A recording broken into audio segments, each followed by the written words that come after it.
یہ رشتہ ختم نہیں ہوتا. یہ میں نے تیسری بات آپ کے سامنے عرض کی ہے. گھر کے 4 ڈائمنشنز، امیڈیٹ جو ڈائمنشنز ہیں. نمبر 1 زوجین، نمبر 2 والدین، نمبر 3 اولاد، نمبر 4 بہن بھائی. ان چاروں رشتوں کے حوالے سے ہمارے دین نے رہنمائی دی ہے. میں نے ایک جھلک قرآن و حدیث کے چند حوالوں سے آپ کے سامنے رکھی ہے. ان رشتوں کی اہمیت کے حوالے سے ہو کیا جاتا ہے، جو قریبی زیادہ ہوتے ہیں انہی کی حق تلفی یا ان کے ساتھ کوتاہی کا امکان زیادہ ہوتا ہے، اور ہم فور گرانٹڈ بھی لے لیتے ہیں اس معاملے کو. تو دین نے زیادہ حقوق ان کے بیان فرمائے جو رشتے ناطے کے اعتبار سے ہم سے زیادہ قریب ہیں. یہ ہم نے تیسری بات سمجھی. چوتھی بات ذرا تفصیلی ہے، اور وہ چوتھی بات کیا ہے کہ گھر کا اپنا ایک نظام حکومت ہے. گھر خود ایک ریاست ہے، گھر کا اپنا ایک نظام حکومت ہے. اور جیسے ایک عام حکومت کے مختلف شعبے یا ڈپارٹمنٹس ہوا کرتے ہیں، ایسے ہی گھر کے بھی مختلف شعبے ہیں، گھر کے بھی مختلف ڈپارٹمنٹس ہو سکتے ہیں. اب آئیے گھر میں حکمرانی ہے اور اس کے کیا کیا ڈائمنشنز ہیں، اس پر ہم تھوڑی سی بات کرنے کی کوشش کریں. اس چوتھی بات یعنی گھر کے مختلف گوشے یا گھر کے نظام حکومت کے مختلف گوشے، اس زمن میں 6 باتیں میں آپ کے سامنے عرض کروں گا. نمبر 1 سربراہی کس کی ہوگی گھر میں. نمبر 2 عبادات کا معاملہ. نمبر 3 معیشت کا معاملہ. نمبر 4 سیاست کا معاملہ، گھر کی سیاست، ہوم پالیٹکس. نمبر 5 معاشرت کا معاملہ. اور نمبر 6 عدل و انصاف کا معاملہ. باتیں اور بھی بہت ہو سکتی ہیں، ان 6 پر ہم فوکس کریں گے گھر کے نظام حکومت کے گوشوں کے حوالے سے. چوتھی بات چل رہی ہے، اس میں 6 نکات ہم نے اب سمجھنے کی کوشش کرنی. سب سے پہلی بات، گھر کا سربراہ کون ہوگا؟ کوئی حکومت ہے، اس حکومت پہ ٹاپ پر ایک ہوتا ہے. یہ حیثیت اللہ تعالیٰ نے مرد کو، شوہر کو دی ہے. قرآن نے کہا سورۃ النساء آیت نمبر 34 میں الرجال قوامون علی النساء، مرد عورتوں پر قوام ہیں، حاکم ہیں، یہ ترجمہ بھی ٹھیک ہے، منتظم ہے، یہ ترجمہ بھی ٹھیک ہے. لیکن ہم اسلام کے ماننے والے ہیں، اسلام کی تعلیم کو سمجھ رہے ہیں، قرآن کی آیت کا حوالہ سامنے ہے، تو مفہوم بھی وہ ہوگا حکومت کا جو اسلام نے دیا ہے. ٹھیک ہے؟ اسلام کی تعلیم میں حکمران کیا ہوتا ہے؟ سید القوم خادمہم. اللہ کے رسول صلی اللہ علیہ وسلم نے فرمایا قوم کا سردار قوم کا خادم ہوتا ہے. تو یہ خدمت گھر کے نظام کو چلانے کی، گھر والوں کی کفالت کی، گھر کے امور کو سر انجام دینے کی، اور اس میں فائنل اتھارٹی اللہ تعالیٰ نے مرد کو عطا کی ہے. اس کی وضاحتیں بھی سورہ نساء 34 میں ہیں. اللہ نے بعض کو بعض پر فضیلت دی، مرد کو عورت کے مقابلے میں زیادہ قوی بنایا، زیادہ اس کو صلاحیتیں دے دی، مال بھی وہ خرچ کرتا ہے. اس لیے یہ پوزیشن اللہ سبحانہ و تعالیٰ نے مرد کو عطا کی ہے. لیکن مردوں کو بھی یاد رکھنا چاہیے سید القوم خادموں، قوم کا سردار قوم کا خادم ہوتا ہے. مردوں کو یاد رکھنا چاہیے اللہ کے رسول صلی اللہ علیہ وسلم نے فرمایا بخاری شریف کی حدیث میں کلکم راعٍ وکلکم مسئول عن رعیتہ، کلکم راعٍ وکلکم مسئول عن رعیتہ، ہر ایک تم میں سے راعی ہے، نگہبان ہے، نگران ہے، اور جو اس کے نیچے ہوں گے ان کے متعلق اس سے سوال ہوگا. شوہر سے سوال ہوگا بیوی کے متعلق، شوہر سے یا باپ سے سوال ہوگا اولاد کے متعلق. تو جب یہ یاد رہتا ہے مردوں کو کہ ہم قوام ہیں، ذمہ دار ہیں، اختیار ہمارے پاس ہے، وہیں ان کو یہ یاد رکھنا چاہیے کہ ذمہ داری بھی زیادہ مردوں پر ہے. اور اللہ کے رسول صلی اللہ علیہ وسلم ایک امیر جماعت بھی تھے، سربراہ حکومت بھی تھے، اور گھر میں بھی سربراہی ان کے پاس تھی. لیکن قرآن نے ان کا کیا وصف بیان کیا؟ سورۃ النساء آیت 159 لنت لہم، اے نبی اللہ کی رحمت سے آپ صلی اللہ علیہ وسلم ان لوگوں کے لیے بڑے نرم مزاج ہیں، بڑے شفیق ہیں، بڑے مہربان ہیں. تو یہ دینی نقطہ نگاہ سے حکمرانی کا جو تصور ہو وہ ذہن میں رہے. بہرحال یہ پہلا گوشہ گھر کے نظام حکومت کا، جہاں یہ بات بیان ہوئی کہ گھر میں سربراہی یہ اللہ تعالیٰ نے مرد کو عطا کی. لیکن جہاں یہ تصور رہے کہ سربراہی اس کے پاس ہے، وہیں یہ بات بھی یاد رہنی چاہیے کہ اس سربراہی کے ساتھ ذمہ داری بھی اس کی زیادہ ہے. بڑا پیارا جملہ ہے کسی کا کہ ہم سب کو بھی، اور مرد جو کہ گھر کا سربراہ ہے اسے بھی یاد رکھنا چاہیے کہ ہمیں گھر والوں کا معیار زندگی نہیں، معیار بندگی بلند کرنے کی ضرورت ہے. گھر والوں کے معیار زندگی کے مقابلے میں ان کے معیار بندگی کو بڑھانے کی کوشش کرنی ہے. اللہ ہمیں اس کی توفیق عطا فرمائے. اب اس کا دوسرا گوشہ گھر کا نظام حکومت، اس میں 6 باتیں سمجھ رہے ہیں. دوسرا گوشہ وہ کیا ہے؟ ایک اسلامی نظام حکومت ہو جو کہ عام طور پر پوری حکومت ہوتی ہے. ایک اسلامی نظام حکومت ہو تو اس کا مرکز ہے مسجد. اللہ کے نبی صلی اللہ علیہ وسلم کی عدالت مسجد نبوی میں لگی، خطابت بھی وہاں پر ہوئی، نماز بھی وہاں پر ہوئی، اور بھی معاملات ہوئے. مسجد نماز کی ادائیگی کے لیے بھی ہے، اللہ کی بندگی کے لیے شعائر اسلام میں سے ہے. تو جیسے ایک عام اسلامی نظام حکومت کا مرکز مسجد جو کہ اللہ کی بندگی کی یاد دہانی کے ذریعہ اور اللہ کی بندگی بجا لانے کا باعث بھی ہے، ایسے ہی اللہ کی یہ بندگی، اللہ کی یہ عبادت اور عبادات کو بجا لانا، اس کا اہتمام گھر میں کیا جائے گا. بچہ 7 سال کا ہو تو نماز کی تلقین کرو، 10 سال کا ہو جائے نہ ادا کرے تو ذرا سختی کرو، تاکہ جب وہ بالغ ہو جائے، جبکہ اس پر نماز فرض ہو جائے تو وہ نماز کا عادی ہو چکا ہو.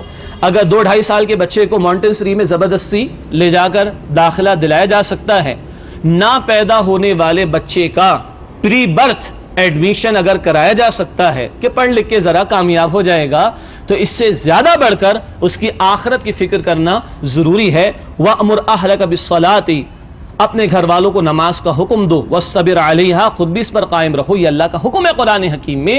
تو نماز کی پابندی کا معاملہ، لڑکے ہیں اور مرد ہیں بڑے تو مسجد میں جماعت کی پابندی کا اہتمام ہو، خواتین ہیں تو گھر میں نماز کا اہتمام وہ کرانا چاہیے. اسی طرح زکوٰۃ اگر وہ لاگو ہے تو ایمانداری سے اس کو ادا کرنا، اور زکوٰۃ ہی کافی نہیں بلکہ اللہ کی راہ میں اور مال خرچ کرنا جسے انفاق کہا جاتا ہے، اس کی کوشش کرنا. کبھی بچوں کے ہاتھ میں کچھ پیسے دے کر کسی غریب کو دلوانا تاکہ بچوں کی بھی یہ تربیت ہو کہ وہ بھی اللہ کی راہ میں مال خرچ کرنے والے بن جائیں. اسی طرح ماہ رمضان کی آمد ہے تو بچوں کو روزے کا خوگر بنانے کی کوشش کرنا. بعض خاندانوں میں یہ بھی کیا گیا کہ بچوں کو پہلے آدھے دن کا روزہ رکھوایا گیا، سحری پہ کھڑا کر لیا ان کو مثال کے طور پر چھٹی کے دن، اور 12-1 بجے دوپہر کو لنچ ان کو پرووائڈ کر دیا عادت ڈالنے کے لیے، اور پھر یہ کہ ذرا پورے روزے کی کوشش کرائی جائے. اسی طرح تراویح کا معاملہ ہے رمضان المبارک میں تو اس کے بھی اہتمام کرانے کی گھر والوں کو کوشش کرنا. اسی طریقے پر دنیا جہاں کی سیر سپاٹے تو ہو رہے ہوں لیکن حج کا پروگرام نہ بن رہا ہو تو بڑی ناشکری کی بات ہے، بڑی ناقدری کی بات ہے کہ پیسہ گھومنے پھرنے سیر سپاٹے میں تو استعمال ہو اور اللہ تعالیٰ کے گھر کی زیارت کے لیے استعمال نہ ہو، تو اس کی بھی کوشش کرنا. یہ تو عبادات کی طرف ایک توجہ کا معاملہ ہوا، لیکن یہ عبادات ہی فقط تقاضا نہیں دین کا، یہ تو بڑے بڑے پلرز آف اسلام ہے، ارکان اسلام ہے جن پر پورے اسلام کی عمارت کی تعمیر ہوتی ہے. لیکن نماز، زکوٰۃ، روزہ، حج، اس سے آگے بڑھ کر گھر والوں کی عمومی علم دین میں اضافے کی کوشش کرنا، وہ آگے چل کر ہم مزید انشاءاللہ جانیں گے. اور ساتھ ہی اللہ تعالیٰ کے احکامات پر عمل درآمد کرنے کی کوشش کرنا اور کرانے کی کوشش کرنا. جیسے کہ قرآن کہتا ہے سورۃ البقرہ آیت نمبر 208 میں ادخلوا فی السلم کافۃ، اسلام میں پورے کے پورے داخل ہو جاؤ، جس میں نماز، زکوٰۃ، روزہ، حج بھی ہے، لیکن اس سے آگے بڑھ کے نوافل بھی ہوں گے، اس سے آگے بڑھ کے حقوق کی ادائیگی بھی ہوگی، اس سے آگے بڑھ کر گناہوں سے بچنا بھی ہوگا. یہ نظام عبادت، یہ نظام بندگی، اس کو گھر میں رائج کرنے کی کوشش کرنا، یہ بھی گھر کا ایک ڈپارٹمنٹ ہے. جیسے اسلامی حکومت اگر ہو یا کوئی حکومت مسلمانوں کی ہو تو ان کی ذمہ داری کیا ہے؟ قرآن نے کہا سورۃ الحج آیت نمبر 41 میں الذین مکناہم فی الارض، وہ کہ جن کو زمین میں اختیار و اقتدار عطا کریں گے، اقاموا الصلاۃ، نماز کا نظام قائم کریں گے، وآتوا الزکاۃ، زکوٰۃ کا نظام قائم کریں گے، وامروا بالمعروف، بھلائی کا حکم دیں گے، ونہوا عن المنکر، اور بدی و برائی سے روکیں گے. جہاں یہ ایک نظام اسلامی یا اسلامی حکومت کے نظام کے اندر یہ بات ہوگی، وہیں گھر کے نظام میں اس کی کوشش کی جائے گی اقامت صلاۃ، ایتاء زکوٰۃ، نیکی کا حکم، بدی سے روکنا، یہ سارے امور بھی گھر میں انجام دینے کی کوشش کرنی. تیسرا گوشہ وہ معیشت کا معاملہ. معیشت میں سب سے پہلے شے کیا ہے؟ گھر میں کمائی کون سی آ رہی؟ اگر مال حرام کی آ رہی تو حدیث میں آیا مسلم شریف اور مسند احمد میں، مال حرام سے پلا ہوا جسم وہ جہنم کا مستحق ہے، جنت میں تو نہیں جا سکتا. اور مسلم شریف ہی کی روایت ہے، مال حرام وہ نحوست ہے جس کی وجہ سے کوئی عبادت، کوئی دعا قبول نہیں ہوتی. تو دیکھ لیں بھائی، ہم گھر والوں کو کیا کھلا رہے ہیں، اور گھر والی بھی سوچے وہ کیسے کیسے مطالبات کر رہی ہے اپنے گھر والے سے. اگر ایسے مطالبات کر رہی ہے کہ جس کو پورا کرنا جو اس کی محدود آمدنی ہے، حلال جو اس سے ممکن نہیں ہے، اور وہ حرام کی طرف جائے گا تو گھر والی بھی اس کے اندر شریک ہوگی برابر. کیا تقاضے کر رہی ہے گھر والی، یہ بھی دیکھنا چاہیے. بچے کیا تقاضے کر رہے ہیں، تو یہ دیکھا جائے سب سے پہلے کہ کمائی کون سی رہی ہے، یہ کبھی جہنم میں لے جانے کا ذریعہ تو نہ بن جائے گا مال حرام.